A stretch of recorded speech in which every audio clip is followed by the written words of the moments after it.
God recognizes our sacrifices. A blessed day to you all.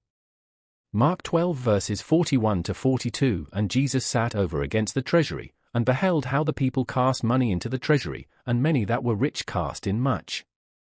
And there came a certain poor widow, and she threw in 2 mites, which make a farthing.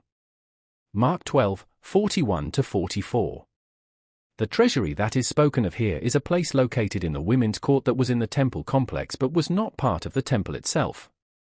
Women were not allowed in the temple, so the fact that this widow was casting her offering into the treasury verifies the location of the treasury. Jesus used this instance to teach his disciples a very important lesson. He did not say these things to this widow personally.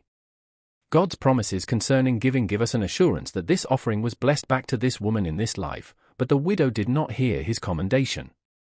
There is no indication that this poor widow ever knew that anyone recognized the extent of her sacrifice.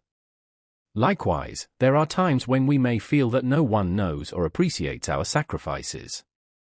However, just as surely as Jesus saw this woman's giving and knew of the sacrifice involved, God takes note of our smallest deeds and one day will reward us openly. The Lord does not judge the size of our gifts by how much we give, but rather by how much we have left over after we give. Men tend to compare themselves with each other, but the Lord doesn't judge our giving by what others give. He judges our gifts by what we have to give. The Lord looks at the heart of the giver more than at the gift. The Lord weighs the giver more than the gift. When we stand before the Lord, all of our works, not only our giving, will be tried to determine what sort, not what size they are. A sacrificial blessed day to everyone.